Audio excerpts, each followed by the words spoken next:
Bismillahirrahmanirrahim. Assalamualaikum warahmatullahi wabarakatuh. Alhamdulillahi rabbil alamin. Wal aqibatu lil muttaqin wa la udwana illa 'alal zalimin. Asyhadu an la ilaha illallah rabbul arsyil karim. Wa asyhadu anna Muhammadan 'abduhu wa rasuluhu as-sadiqul wa'dul amin. Sallallahu alaihi wa ala alihi wa sahbihi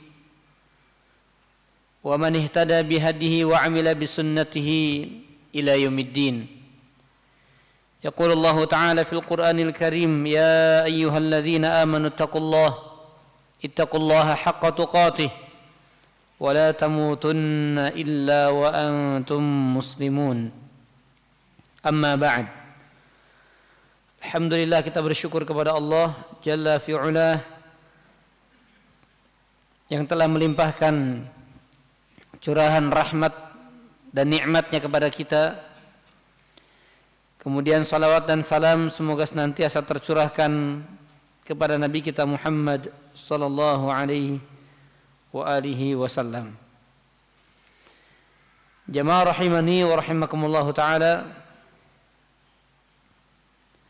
insyaallah kita kembali lanjutkan pembahasan kajian kitab buah karya Syekh Abdul Razzaq bin Abdul Muhsin Al-Abbad Al-Badr hafizahumullahu ta'ala dalam kitabnya Ahadits fi Islah Al-Qulub, hadis-hadis tentang perbaikan hati. Dan kita masuk di bab yang ke-19, Hidayatul Qulub Minnatun Ilahiyah. Petunjuk hati atau hidayah untuk hati adalah murni karunia ilahi. Jamaah rahimani wa rahimakumullah, Asy-Syaikh di sini menukil atau mencantumkan hadis sebagaimana metode yang sudah disampaikan, karena memang sesuai dengan judul kitabnya, hadis-hadis dalam perbaikan hati. Maka disampaikan hadis, ayat, kemudian beliau memberikan penjelasan-penjelasan baik dari kalimat atau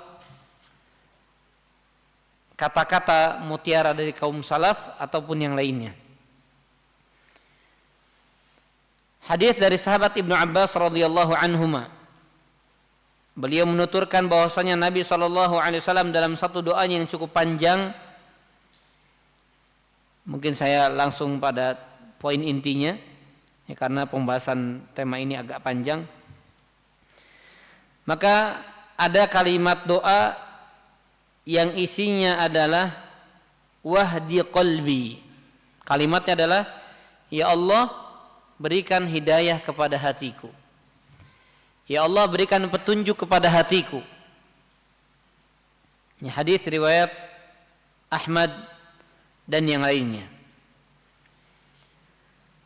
Dari hadis ini para jemaah sekalian, a'azzani Allah wa iyyakum ajma'in, Nabi benar-benar menyadari bahwasanya hidayah yang Allah tetapkan kepada hati setiap hamba itu murni adalah karunia dari Allah Subhanahu wa ta'ala.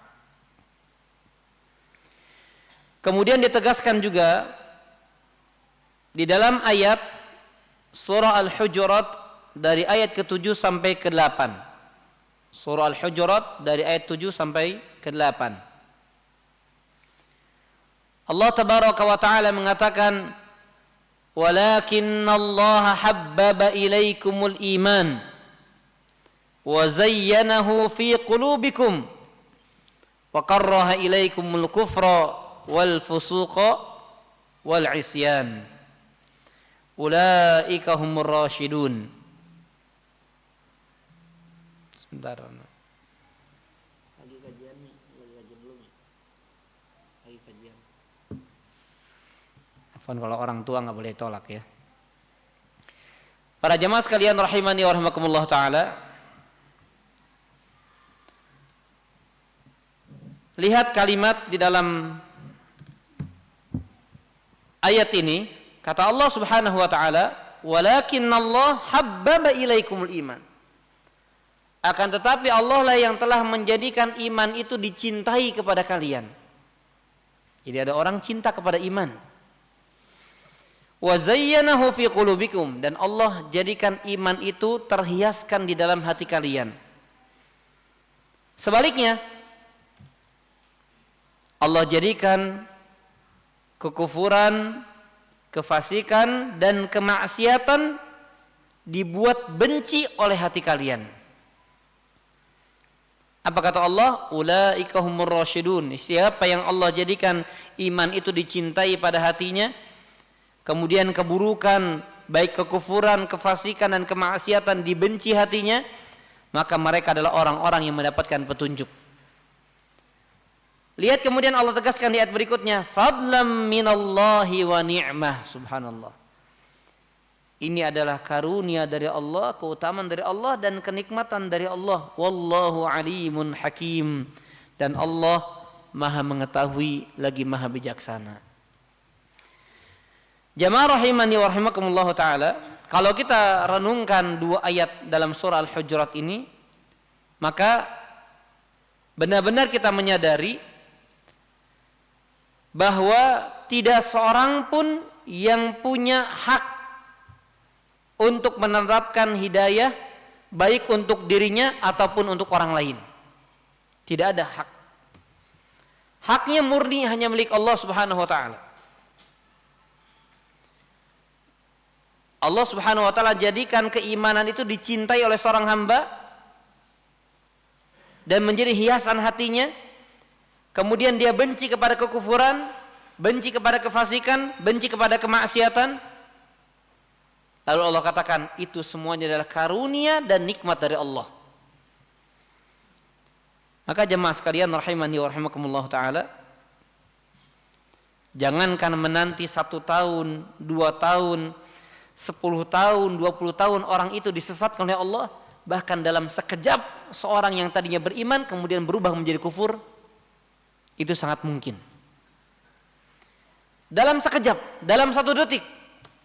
Kalau Allah menghendaki seorang hamba tersesat dari jalan hidayah Allah, maka itu sangat mungkin bagi Allah.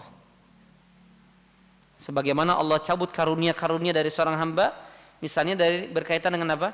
Dengan dunia. Ya, lihat saudara-saudara kita yang sedang tertimpa musibah.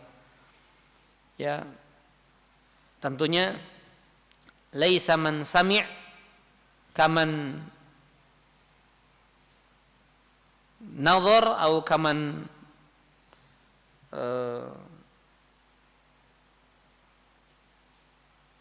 ya, orang yang mendengar intinya ya, atau orang yang melihat tidak sama dengan orang yang mengalami. Ya, kita sedih, kita kasihan, tapi yang lebih merasakan adalah ya orang yang langsung kal mu'ayyin, orang yang menjadi korbannya. Tapi kalau kita mau resapi lebih dalam lagi para jamaah, mungkin para jamaah sekalian melihat ya bagaimana ada rumah yang begitu saja disapu air terbawa begitu.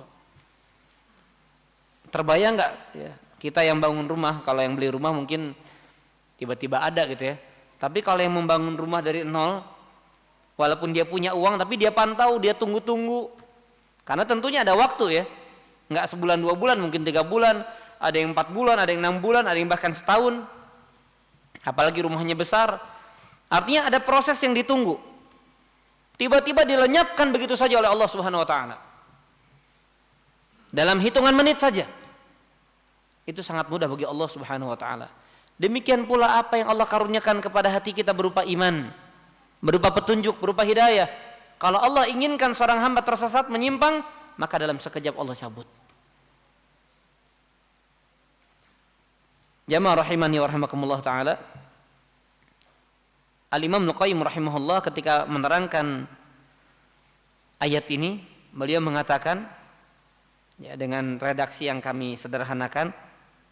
Jadi misalnya kalau apa sebutnya sales ya, atau marketing gitu ya, ketika dia menawarkan afwan ya, misalnya oh ini airnya luar biasa loh. Pernah dengar nggak ada ustadz dia bilang ini terbaik setelah Zam-Zam. Bahkan dia mengatakan bahkan ini bisa mengalahkan air Zam-Zam. Waduh, kurang ajar juga. Ya ini misal saja ya. Ini air barokah loh. Udah dicelupin para kiai ini. Ya pokoknya marketing aja ya. Ya kalau di sini ketawa mungkin tapi orang percaya gitu ya. Maka dengan dia menyebutkan sifat-sifat baik, orang itu terpesona, orang itu jadi berminat. Itu kalau sifat-sifat duniawi atau sifat-sifat materi. Orang itu bisa cinta kepada sesuatu ketika kita menyebutkan sifat-sifat baiknya. Tapi kalau masalah iman, murni Allah yang kasih. Lihat, kurang apa para jemaah?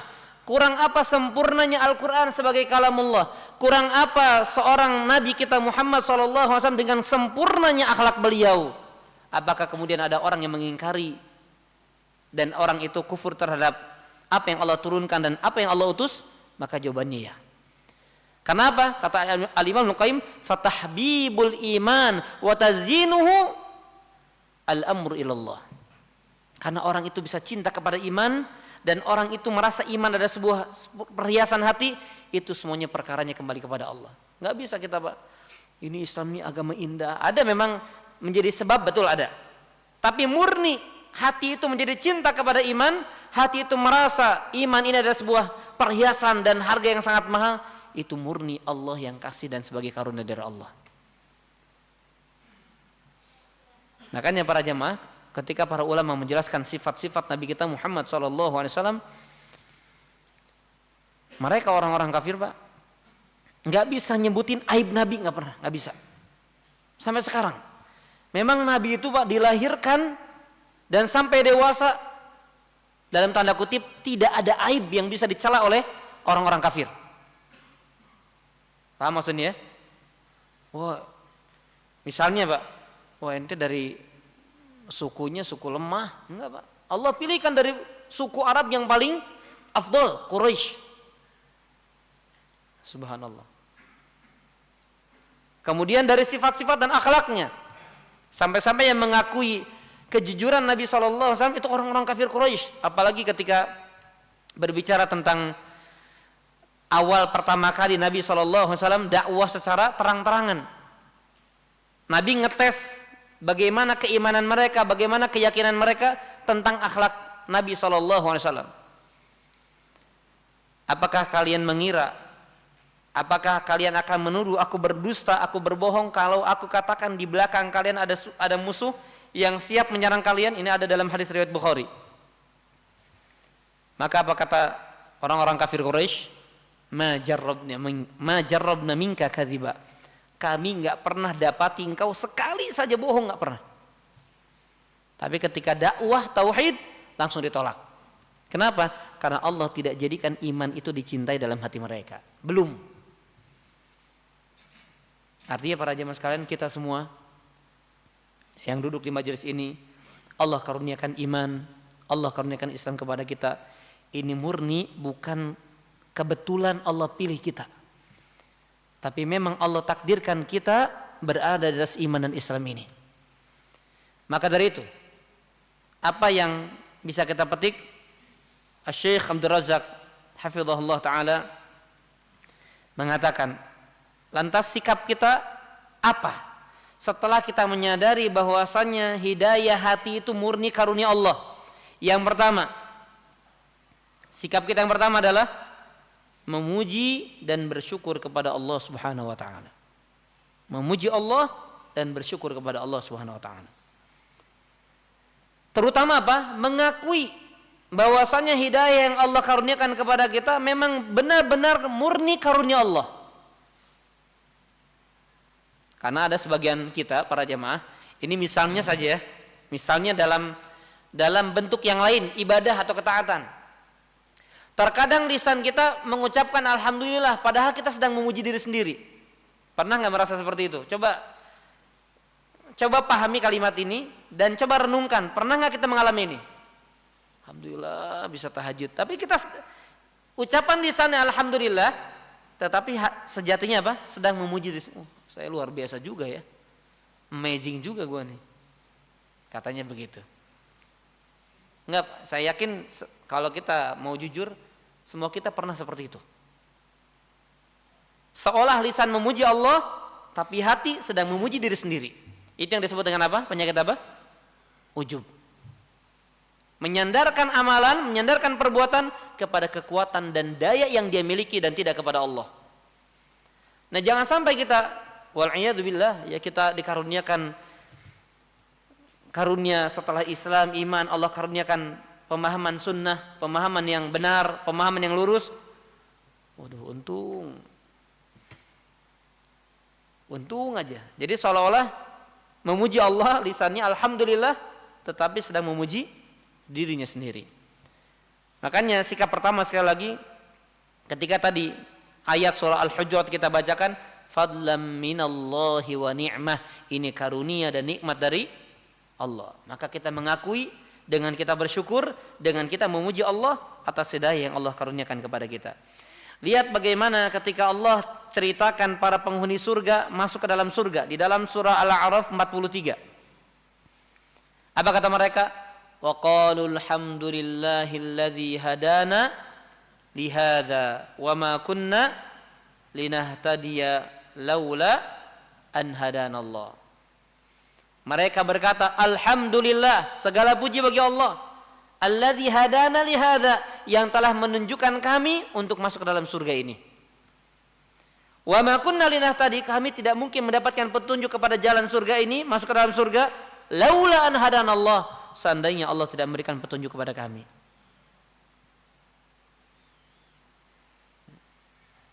Dan bahkan Nabi SAW berkata dalam hadis riwayat Bukhari dan Muslim, subhanallah, ini ucapan Nabi para jemaah. Ketika Nabi berada di perang, dalam peperangan dengan para sahabatnya, yaitu perang Ahzab. Atau perang Ahzab ya. Perang di mana mereka bersekongkol semuanya bersepakat untuk memusnahkan kaum muslimin. Makanya disebut dengan Ahzab karena kelompok-kelompok dari kata hizb. Maka Nabi SAW yahmilu turab ma'a sahabih. Karena di antara yang dilakukan oleh sahabat, siapa namanya? Siapa?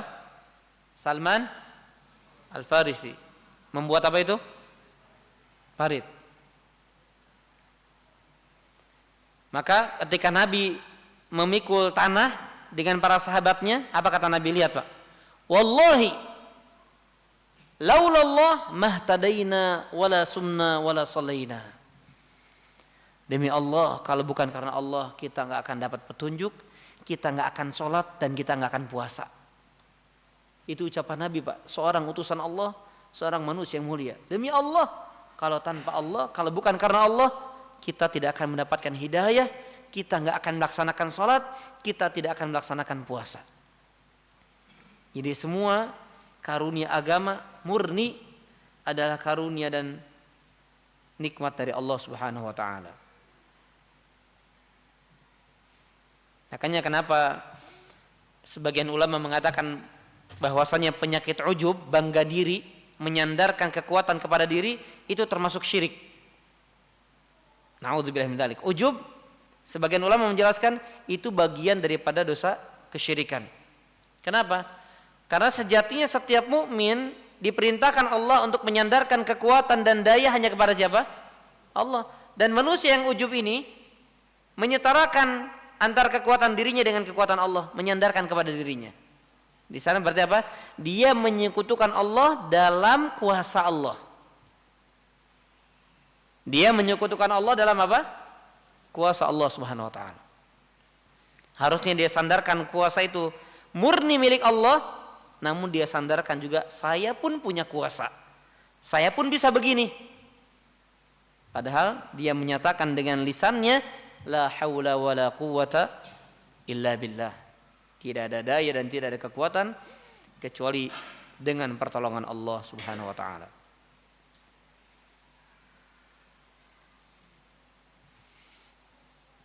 Baik, kemudian sikap yang kedua, Dengan kita menyadari bahwasanya hidayah atau petunjuk hati adalah murni karunia Allah, hendaknya dia terus bermunajat, berdoa dan meminta kepada Allah dengan penuh harap. Hendaknya dia senantiasa berdoa meminta kepada Allah dengan penuh harap. Agar apa? Agar hidayah itu yang sudah diberikan Allah tetapkan, tidak dicabut, dan petunjuk-petunjuk yang lain Allah karuniakan kembali kepada kita.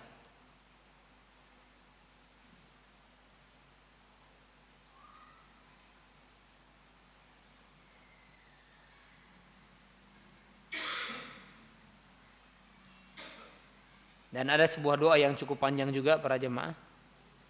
Tapi ini biasa saya baca potongan akhirnya, karena ini panjang ya. Dan ini redaksi doanya diambil dari bentuk ayat di dalam surat Al-Hujurat 7-8 tadi. Atau di ayat 7-nya khususnya. Tadi kalimatnya gimana? Walakinnallaha habbaba ilaikumul iman wa zayyanahu fi qulubikum wa karraha ilaikumul kufra wal fusuqa wal isyan. Maka ada doanya. Nabi SAW berdoa kepada Allah, Allahumma habbib ilainal iman wa zayyinhu fi qulubina. Ya Allah, jadikan iman itu dicintai oleh kami dan hiasi iman tersebut dalam hati kami. Wa karrih ilainal kufra wal fusuqa wal isyan. Dan ya Allah, jadikan kami benci kepada kekufuran, kefasikan dan kemaksiatan. Nah, boleh ambil penggalan ini saja ya kalau kita belum hafal karena panjang ini ya. Allahumma lakal hamdu kulluh, Allahumma la qabid lima basatta wala basit lima qabatta wala hadi lima atlata wala mudilla liman hadaita dan seterusnya. Maka kalimat ini ya. Allahumma habbib ilainal iman wa zayyinhu fi qulubina wa karrih ilainal kufra wal fusuq wal isyan. Ini penggalan doanya.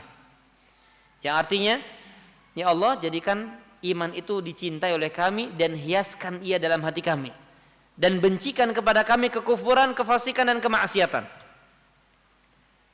Lihat kalimat berikutnya, waj'alna minar rasyidin. Jadikan kami orang-orang yang memberi atau mendapatkan petunjuk. Allahumma tawaffana muslimin. Ya Allah, wafatkan kami dalam keadaan Islam. Wa ahyina muslimin. Dan hidupkan kami dalam keadaan Islam. Wa alhiqna bisalihin. Nanti jumpakan, kumpulkan kami bersama orang-orang soleh. Ghaira khazaya wala maftunin. Tanpa terhina dan terfitnah. Ini doa yang sangat pantas kita hafalkan para jemaah. Dan hendaknya kita senantiasa bermunajat dengan doa ini. Minimal yang sering kita baca. Yang semua kita insyaallah hafal. Allahumma ya muqallibal qulub, ya muqallibal qulub, tsabbit qalbi ala dini. Ana ingin tanya ya. Antum kira-kira baca enggak tiap hari ini? Nah itu pertanyaannya. Ini jawab masing-masing ya, enggak usah ngaku di sini. Kalau kita menyadari betapa berharga dan betapa mahalnya hidayah dari Allah, maka pertanyaannya, sudahkah kita membaca doa ini setiap hari? Bukan ketika diingatkan, tapi setiap hari. Dan barang siapa yang berdoa dengan doa ini setiap hari, berarti sadar tidak sadar, diakui ataupun tidak, dia meyakini bahwasannya hidayah adalah karunia Allah yang paling mahal dalam hidupnya. Sampai-sampai dia mintanya tiap hari agar Allah, zat yang membulak-balikan hati, menjadikan dia hatinya tetap di atas hidayah, di atas ketaatan kepada Allah Subhanahu wa taala. Dan doa ini di antara doa yang paling banyak diucapkan Nabi sallallahu alaihi wasallam. Jadi seolah-olah kalau disampaikan oleh istri Nabi sallallahu alaihi wasallam itu ketika baca doa ini apa? Jadi seperti wirid zikir. Ya, orang kan zikir biasanya astagfirullah, subhanallah, alhamdulillah. Ternyata wirid atau zikir boleh bentuknya doa dan diperbanyak. Jadi sedang jalan, ya muqallibal qulub, tsabbit qalbi. Enggak mesti nunggu waktu atau kesempatan ketika biasa berdoa dalam sujud, sebelum sholat, ya, antara adzan dan iqamah, sepertiga malam, nggak mesti. Kalau dia merasakan betapa mahalnya hidayah dari Allah, maka dia sering mengucapkan kalimat itu. Ya muqallibal qulub, tsabbit qalbi ala dinik. Ya muqallibal qulub, tsabbit qalbi ala dinik. Dan terus seperti itu. Ini sikap yang kedua. Jadi yang pertama, memuji, bersyukur kepada Allah dengan kita mengakui bahwasanya hidayah itu murni adalah karunia Allah. Yang kedua, senantiasa bermunajat, meminta kepada Allah dengan penuh harap. Ya, terus minta kepada Allah agar Allah menunjuk kita kepada jalan yang benar dan menetapkan kita di atas jalan yang benar tersebut. Yang ketiga,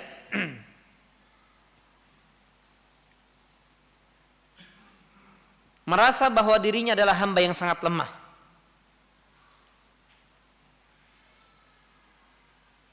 Merasa bahwa dirinya adalah manusia atau hamba yang sangat lemah.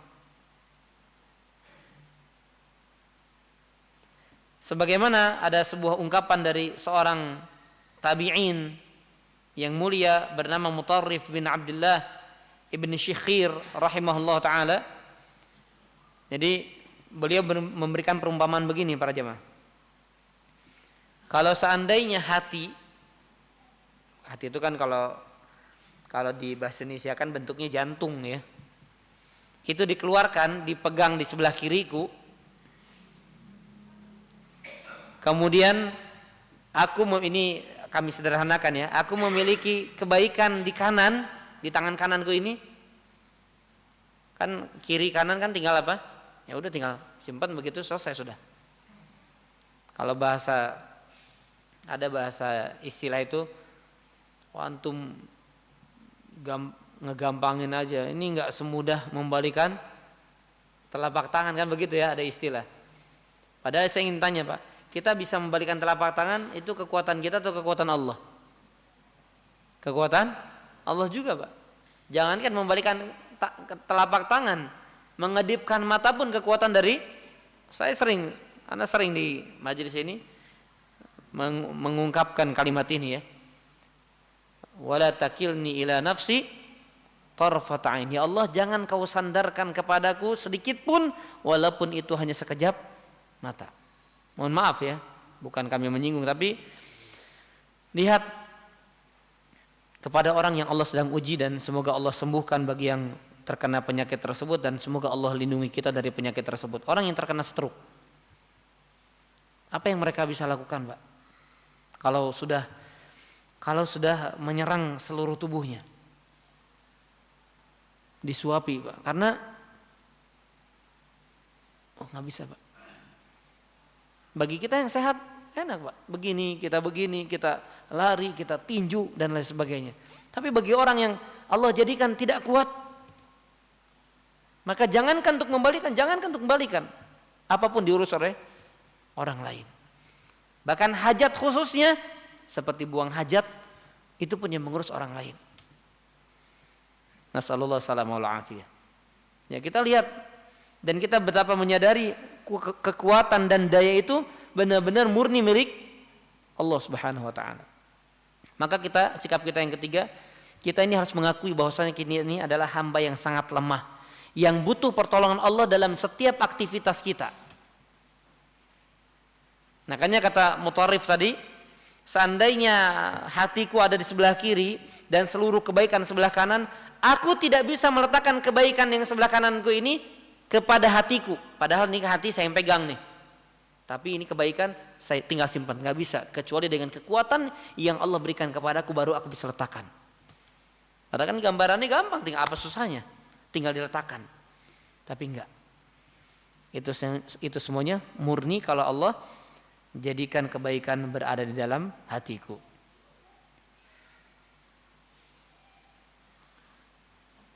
Ini sikap yang ketiga. Sikap yang keempat,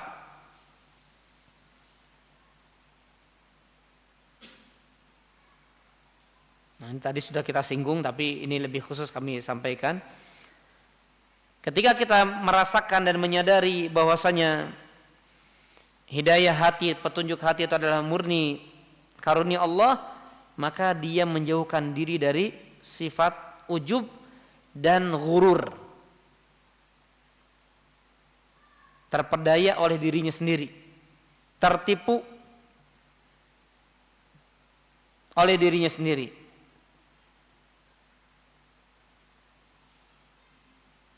Na'udzubillahi min dzalik. Bahkan kata para ulama, para jemaah, di antara sekian dosa yang bisa menyebabkan seorang itu berpaling dari hidayah Allah adalah dosa yang satu ini, Pak, ujub. Selain dosa sombong, selain dosa menghina orang lain, menjatuhkan kehormatan orang lain, Allah uji dia menyimpang juga. Ya. Dari sekian dosa yang bisa menyebabkan seorang itu menyimpang dari agama Allah adalah ujub dari ibadah yang ingin dia kerjakan. Na'udzubillahi min dzalik. Ini penyakit para jemaah yang harus setiap hamba itu ala hadar, terus dia waspada. Ada nggak ujub pada kita? Ini harus waspada terus, Pak. Dan terus hadirkan setiap kali kita ibadah. Termasuk saat kita sekarang ini, duduknya kita di majelis ilmu, saya menyampaikan, para hadirin menyimak, pakai hati-hati. Jangan tertipu, terpedaya dengan penampilan kita, dengan kondisi kita, dengan ibadah kita, ketaatan kita. Karena di antara kesempurnaan ibadah seorang hamba benar-benar menyerahkan bahwasanya apa yang dia lakukan dari aktivitas ibadah dia itu murni Allah yang tunjukkan. Ya, sehingga dia tidak apa?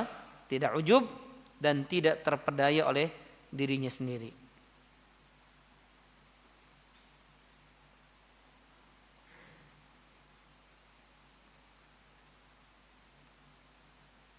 Baik, kemudian nah ini poin yang keempat, ya. Bagaimana sikap kita, pengakuan terhadap nikmat Allah Subhanahu wa taala telah menunjuki hati kita. Kemudian di sini Syekh Abdul Razak menjelaskan annahu yahulu bainal qalbi wa bainal ujub bil amal wa ru'yatuhu. Bil amil wa ru'yatihi. Yang menghalangi antara hati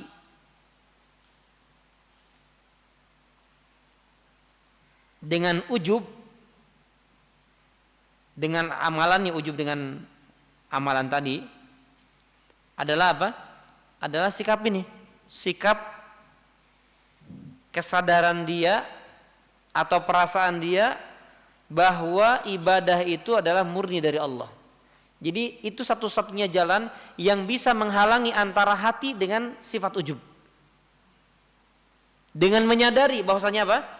Saya bisa tahajud, saya bisa qiyam, saya bisa siyam, sedekah, infak dan lain sebagainya, murni karunia dari Allah. Jadi langsung ya, kalau terbesit atau muncul bisikan ujub tadi, lawan dengan apa? Lawan dengan perasaan atau lawan dengan sikap yakinnya bahwasanya ini murni dari Allah. Ya, dan dia bantah dengan kalimat la haula wala quwata illa billah. Tapi ingat ya, di sini bukan sekadar ucapan yang dibutuhkan, tapi perlawanan hati. Karena ujub ini adalah penyakit yang menjakit hati. Maka dilawan juga dengan obat yang memang dilawan oleh sikap hati juga. Jangan sekedar tertipu dengan ucapan, oh saya udah ngucapin la haula wala quwata illa billah, berarti saya murni sudah ikhlas. Saya murni sudah bersih hatinya dari sikap ujub. Ya, tidak seperti itu.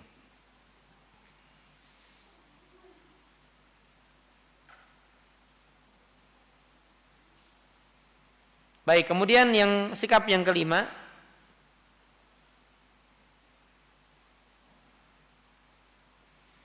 hendaknya setiap hamba bersungguh-sungguh untuk meraih hidayah dari Allah.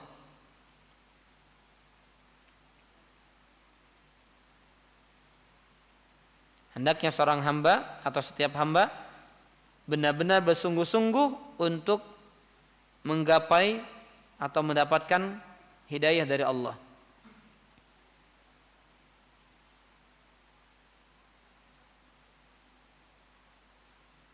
Dan sebaliknya, hati-hati dari sikap-sikap, ini masih poin yang kelima ya. Sebaliknya, hati-hati dari sikap-sikap yang bisa menghantarkan dia kepada jalan penyimpangan.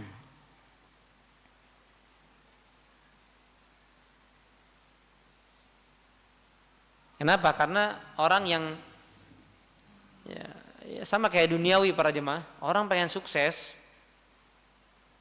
gimana caranya dia misalnya bergaul dengan orang-orang yang terpercaya dan dia menghindarkan dirinya dari teman-teman atau orang-orang yang bisa menipunya.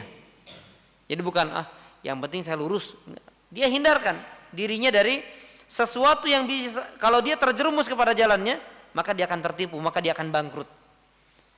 Maka kalau kita memelihara dan menjaga dunia sampai sehebat itu, seperhatian itu, apalagi kalau kita berbicara tentang menjaga agama kita. Ya, kalau kita bicara agama, pemeliharaannya harus lebih hebat dibandingkan kita memelihara tentang dunia.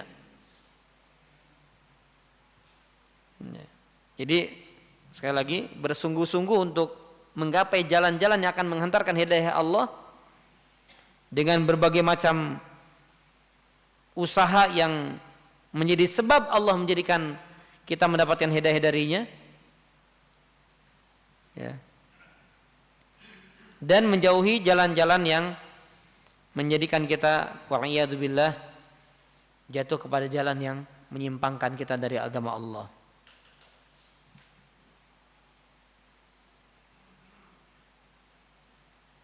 Apa saja? Nah, lihat di sini disebutkan oleh Imam Al-Qayyim, di antara usaha seorang hamba untuk mendapatkan hidayah dari Allah adalah niyatun sahihah, niat yang lurus.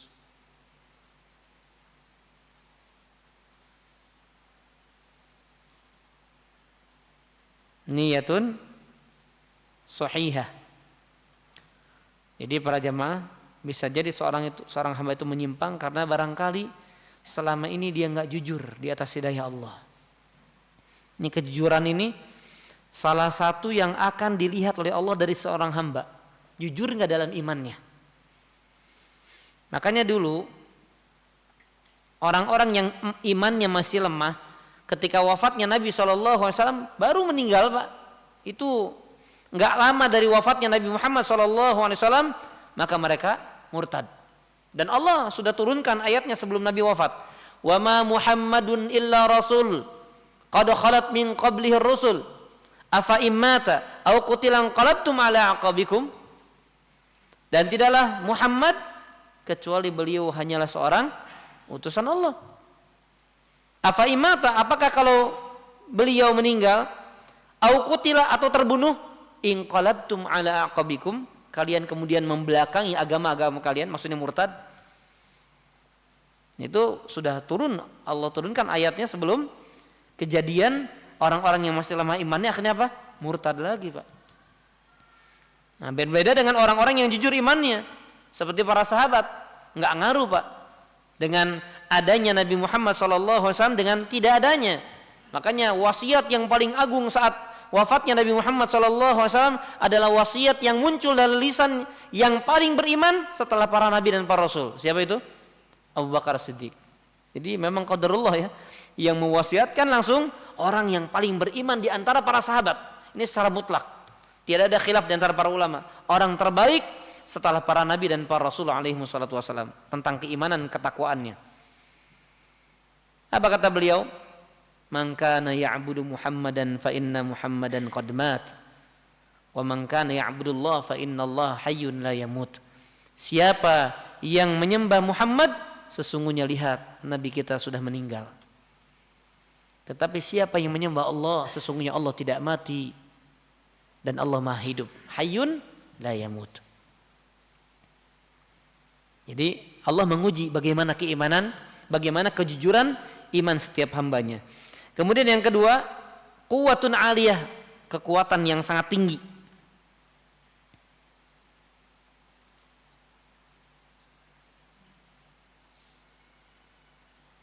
Ya, jadi ketika bersungguh-sungguh dia maksimalkan kekuatannya untuk menggapai hidayah Allah. Ya, doanya jujur, ketika meraih hidayah Allah itu jujur gitu. Dan dia maksimalkan potensi kekuatannya untuk meraih dan menggapai hidayah Allah Subhanahu wa taala. Nah, kemudian ditambah lagi 2 lagi, 4 kata Imam Ibnu Qayyim. Seorang itu dikatakan bersungguh-sungguh untuk mendapat dan menggapai hidayah Allah, niat yang jujur, kekuatan yang tinggi atau yang maksimal, yang diiringi dengan 2 perkara, raghbah wa rahbah. Dia memang cinta kepada hidayah dan dia takut kalau hidayah Allah itu dicabut. Masya Allah ya. Ini kecerdasan Ibnu Qayyim ini luar biasa. Kalau kita banyak baca kitab-kitab beliau dan pernyataan beliau, memang seperti dokter hati beliau itu. Makanya banyak bahas tentang tazkiyatun nufus al-Imam Ibnu Qayyim itu. Ada kitab Ad-Da'wa Dawa, itu tazkiyatun nufus, Pak. Ya. Kemudian Miftah dari Sa'adah dan lain sebagainya. Nah, maka kata beliau, perhatikan, saya sederhanakan kalimatnya, kata beliau, kalau seorang itu imannya lemah, maka lemah dari salah satu 4 perkara ini. Kalau orang imannya lemah, maka dia akan dapatkan dia lemah dari salah satu 4 perkara ini. Mungkin dia nggak jujur, lemah dalam kejujuran imannya. Mungkin dia ketika mencari daya Allah, dia nggak maksimalkan kesungguhannya. Mungkin dia nggak terlalu cinta, dia masih ragu-ragu. Atau mungkin dia nggak terlalu peduli, dia lebih takut kehilangan dunianya dibandingkan agamanya. Ada nggak orang seperti itu, Pak? Ada nggak, Pak? Orang dia lebih takut kehilangan dunianya dibandingkan agamanya. Subhanallah. Makanya ketika kita berjumpa antara sesuatu yang menawarkan janji manis tentang dunia dengan syariat Allah apapun itu, maka dia tidak akan menjual agama Allah hanya karena dunia yang dia anggap besar padahal kecil dan hina di mata Allah Subhanahu wa taala. Ini sikap setiap hamba Allah Subhanahu wa taala yang kelima itu apa? Bersungguh-sungguh untuk menggapai hidayah Allah, dan ini sebagai sikap kalau dia benar-benar yakin hidayah itu adalah murni petunjuk dan karunia dari Allah Subhanahu wa taala. Baik, kita simak adzan terlebih dahulu.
Baik para jemaah sekalian, rahimani rahimakumullah.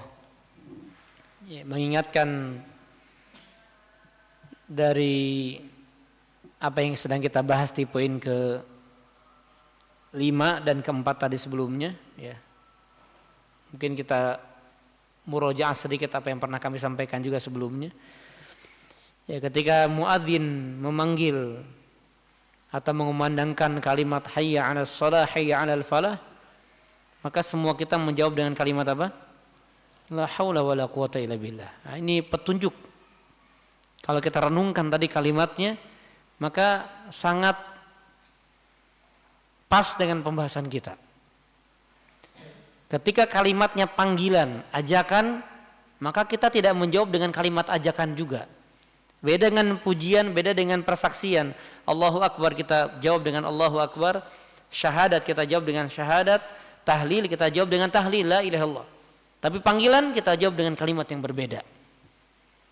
Kenapa? Karena kita tidak bisa memenuhi panggilan tersebut kecuali hati kita harus mengakui kita nggak bisa sholat, kita nggak bisa wudu, kita nggak bisa melangkah ke masjid kecuali daya dan kekuatan yang Allah berikan kepada kita.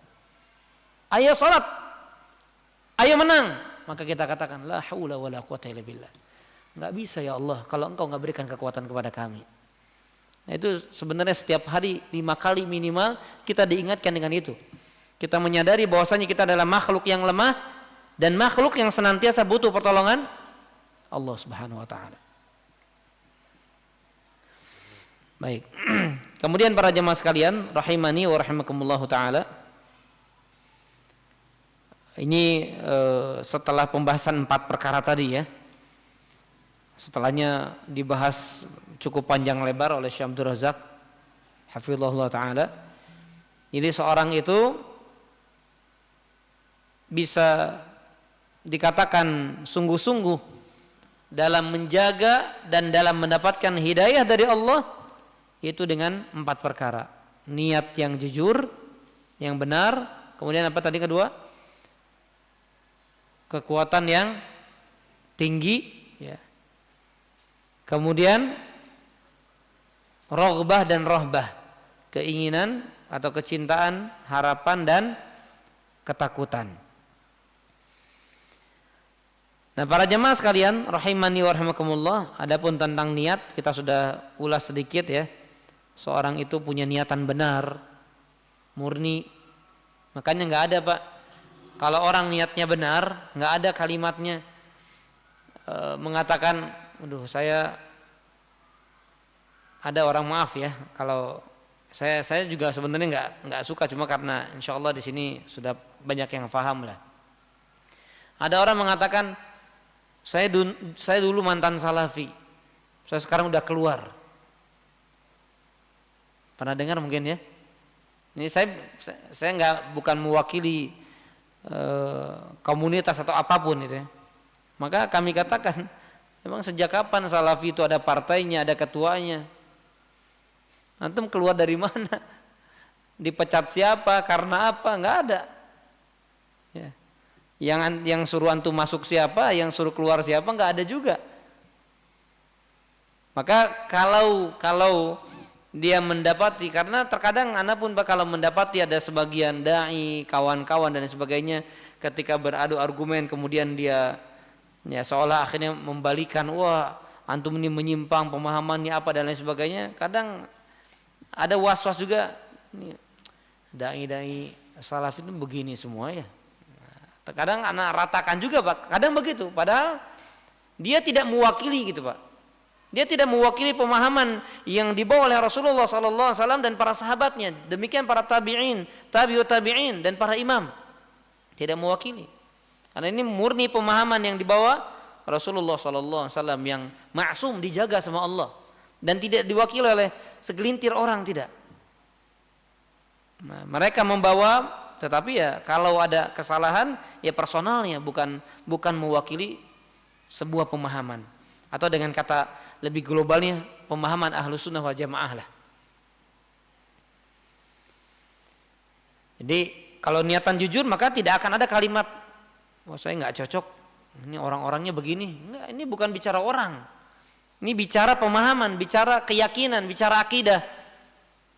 Engkau ambil akidah yang benar, engkau ambil keyakinan yang benar, bukan karena orang-orang, bukan. Nah, kalau nanti orang yang menyimpang, berarti kita ikut menyimpang. Tapi kalau pemahaman tidak akan menyimpang. Kalau pemahaman yang benar, maka tetap akan ada yang menjaganya dengan izin Allah Subhanahu wa taala. Baik, kemudian para jemaah sekalian, yang kedua tentang kuwatun aliyah, kekuatan yang tinggi, keinginan yang kuat gitu ya. Dan di sini Syekh Abdul Razak menegaskan yang dimaksud adalah kekuatan hati untuk mencari dan menerima kebenaran. Ya, untuk mencari, menerima dan bahkan menjalankan kebenaran. Jadi antum setelah jujur, antum benar nggak melakukan kebenaran ini? Ini apa? Dibutuhkan yang dinamakan kekuatan hati. Laisa fatiran, dia melakukan ketaatan itu bukan dengan malas-malasan, futur atau futur ya. Dengan futur. Wala mutawanian wala mutarakhian. Nunda-nunda, nanti ajalah. Kan ada juga, Pak. Saya dapatkan beberapa orang, antum kenapa enggak, anak tahu ini benar cuma nanti aja deh. Allah belum kasih hidayah sama anak. Padahal dia tahu, Pak. Dia tahu itu hidayah, terus dia menyalahkan Allah. Belum dapat hidayahnya. Tapi dia tahu itu jalan kebenaran. Nah, lihat, dia malas menjadi orang yang sungguh-sungguh, menjadi orang yang benar. Kemudian dia menunda-nunda kebenaran itu. Menunda hidayah yang sudah Allah tampakkan itu adalah sebuah kebenaran. Dan na'udzubillah min dzalik, kalau seperti ini apa yang terjadi? Bisa jadi dia enggak dapat hidayah. Lihat ya, betapa para ulama menjelaskan ya, sekelas Abu Thalib, pamannya Nabi SAW, dia ini mengakui dan dia yakin ponakan itu Nabi. Paham ya? Tapi ya hidayah Allah yang punya.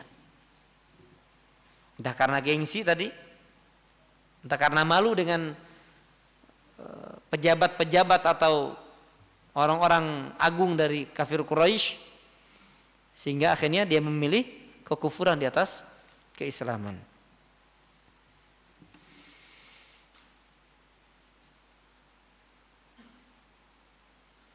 Baik, kemudian para jamaah sekalian, ini masih ada beberapa poin ya. Yang terakhir mungkin kami ringkaskan. Adapun yang berikutnya adalah raghbah dan rahbah, tadi dua sifat dari sifat hati.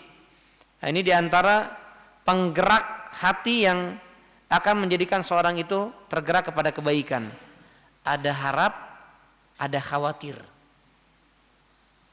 Ada harap, ada khawatir atau takut. Jadi dia berharap segala sesuatu kebaikan yang ada di sisi Allah, dan dia pun khawatir dicabut kebaikan itu atau tercegah dia dari jalan-jalan kebaikan yang diridhai Allah Subhanahu wa taala. Maka dua ini harus senantiasa secara umum berimbang. Ya, dia takut tapi dia pun harap.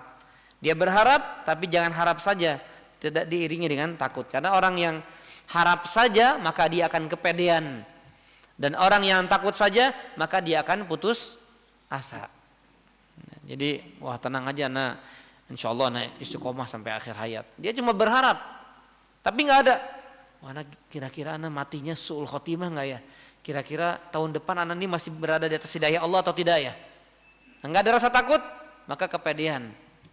Itu bisa membuat dia menyimpang. Yang terakhir, kemudian dia putus asa. Waduh, jangan-jangan anak mati su'ul khotimah, jangan.